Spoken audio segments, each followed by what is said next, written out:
दोस्तों नमस्कार, पशु चिकित्सा चैनल पर मैं कुमार सुरेश आपका स्वागत करता हूं। दोस्तों अभी खासकर गर्मी के मौसम में पशुओं में पाचन से जुड़ी अनेक समस्याएं, जिसे हम मेटाबॉलिक डिसऑर्डर कहते हैं, वो उत्पन्न हो रही है। इसमें एक समस्या पशु का उल्टी करना, या इसे अन्य शब्दों में अगर हम विवेचना करें इसे वॉमिटिंग ऑफ इंजेस्टा या रिगुर्जिटेशन इत्यादि भी कहते हैं। इसमें पशु जो चारा आता है उसे पागुर करने के बदले मुंह या नाक से उल्टी कर देता है। ऐसा खासकर पशु खाना को पेट के अगले भाग में जमा करता है, तब उस समय ऐसी क्रिया उसमें होती है। रोग में पशु जो खाना खाता है को आधा चबाने के पश्चात या उसी समय उसे निगलने के बदले उल्टी कर देता है। इस उल्टी को अगर हम ध्यान से देखें तो इसमें आधा रूमेन फ्लूइड और आधा इंजेस्टा दोनों मिश्रित होता है।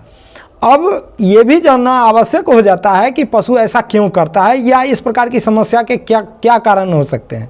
खास करके पशुओं में इस प्रकार की समस्या के कारणों में भोजन नलिका में परेशानी या खराश उत्पन्न हो जाने के कारण ऐसा होता है, या ग्रास नली के फैलाव तथा सिकुड़ाव का अनियंत्रित हो जाने से ऐसा हो जाता है, या ग्रास नली में किसी प्रकार का बाहरी चोट या आघात होने के कारण ऐसा होता है, या किसी जहरीली वस्तु के सेवन या जलनकारी वस्तु के खाद्य पदार्थ के सेवन करने से भी ऐसा होता है, या गले का संक्रमण या पेट के कीड़े के कारण, या उपापचय में गड़बड़ी के कारण, या पशु में जटिल सर्दी जुकाम के पश्चात, या मस्तिष्क के तंत्रिकाओं में ट्यूमर या कैंसर के कारण, या एबोमेजल लिम्फोसार्कोमा के अलावे भी अन्य कई प्रकार के कारण होते हैं। तो दोस्तों अब हम आपको इस रोग के लक्षण को बताते हैं। इस रोग के होने पर पशु कम खाता है, मुंह से लार बहती है, पशु जुगाली को उल्टी कर देता है, वह अपना सिर आगे को खींचकर जमीन पर बैठता है। अगर पशु के तापक्रम, नाड़ी, हृदय गति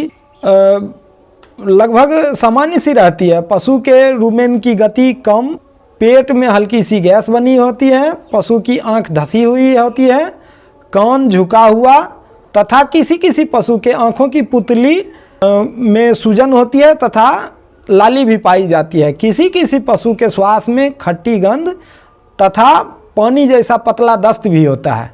पशु को कभी कभी ग्रास नली में घाव भी हो जाता है। तो दोस्तों अगर मैं सामान्य रूप से इस रोग पर चर्चा करूं तो यह रोग होने पर आप अपने पालतू पशु के स्वास्थ्य को लेकर काफ़ी सतर्क तथा जागरूक हो जाएं, क्योंकि ग्रामीण क्षेत्रों में जो इस रोग का हम जांच करते हैं वो उसमें रेडियोलॉजी, अल्ट्रासोनोग्राफी, इंडोस्कोपी इत्यादि की समुचित व्यवस्था न होने के कारण इस रोग के समुचित कारण का पता लगाना लगभग असंभव सा होता है। चूँकि जांच की व्यवस्था नहीं होती है, जब हम इस रोग को जांचने का जो हम प्रयास करते हैं, लैब टेस्टिंग जो हमें ज़रूरत होती है वो ग्रामीण क्षेत्र में उपलब्ध नहीं हो पाता है। तो ऐसी स्थिति में क्या होता है कि हमको रोग के कारण का समुचित जानकारी नहीं हो पाता है, और जब जानकारी नहीं हो पाती है तो उसका समुचित इलाज नहीं हो पाता है। तो आप किसी भी विशेष प्रकार की चिकित्सा, इसमें अगर समुचित जानकारी नहीं होगी तो आप स्पेशल टाइप ट्रीटमेंट नहीं कर पाएंगे।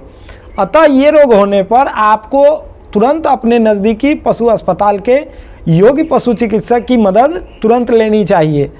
दोस्तों ऐसे इस रोग की कोई महत्वपूर्ण चिकित्सा तो नहीं है, परंतु पशु में रोग की जैसी अवस्था हो, जो उसकी गंभीरता हो उसके अनुसार, और जो रोग का कारण समझ में आए डायग्नोसिस करने के बाद, उसके अनुसार इसमें जो मैंने विभिन्न दवाओं पर में जो चर्चा किया है, ज़रूरत के अनुसार आप इनका उपयोग अपने डॉक्टर के द्वारा करवा सकते हैं। जिसमें पहली दवा जो है वह है पाउडर रूमी केयर, जो MSD कंपनी का है, जो 125 ग्राम के पैक में आती है। 6 पाउच आपको लेना है, जो 125 ग्राम का एक पाउच आता है। इसको 1 लीटर पानी में घोल करके और पीने के पानी में घोल करके दिन में 2 बार अपने वयस्क पशु को पिलाना है। ऐसा 3 दिन करना है। दूसरी जो दवा है वह डेक्सट्रोज 25% है। इसका 2 बोतल लेकर के क्या करना है कि 3 दिन बहुत स्लो IV करना है, और लगातार 3 दिन करना है। तीसरी जो दवा है वह इंजेक्शन है एमोक्सिलम फोर्ट, जिसको 3 भाई लेना है। अगर 400 किलो से बड़ा पशु हो तब उसमें हम 4.5 ग्राम का लेंगे, और अन्यथा उससे जो छोटा पशु होगा यानी वजन में जो कम होगा उसमें हम 3 ग्राम का लेकर के और 7 mg पर kg बॉडी वेट के हिसाब से 3 दिन उसमें हम क्या करेंगे कि इंट्रामस्कुलर सुई लगाते हैं। अब जो अगली दवा है, चूँकि पीछे मैंने चर्चा किया था कि इस रोग के होने पर पशु अपना गर्दन जो है वो खींच करके बैठा रहता है, तो खास करके कहीं ना कहीं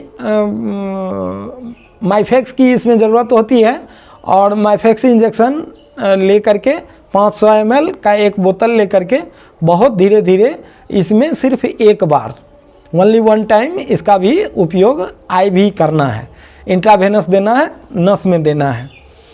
इसके बाद इस रोग के होने पर पशु को पेट में हल्का हल्का दर्द भी होता है, जिसके लिए हम फ्लूनिक्सिन मैग्लूमाइन का उपयोग करते हैं, जिसका हम 20 ml का 2 वाइल ले करके 15-15 ml 2 दिन हम गहरे मांस में इस इंजेक्शन को लगाते हैं। अगली जो दवा है वह है इंजेक्शन रूमरिक। तो रूमरिक को क्या करना है कि इसका 30 ml का वाइल आता है, एक वाइल लेना है और 10-10 ml इंट्रामस्कुलर 3 दिन अपने पशु को, रोगग्रस्त पशु को लगाना है।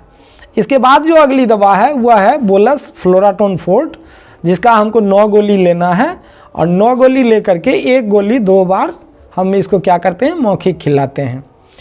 इतना सब कुछ होने के बाद अगर पशु ठीक हो जाए तो ठीक है, अन्यथा शल्य चिकित्सा ही इसकी एकमात्र चिकित्सा है।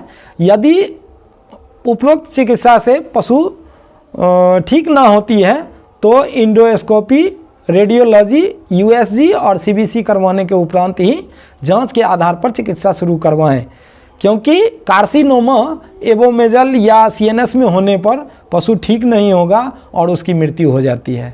तो दोस्तों ये था हमारा रिगुर्जिटेशन डिजीज़ को डिस्कस करना, और वीडियो अगर अच्छा लगे तो लाइक, शेयर एवं कमेंट ज़रूर करेंगे।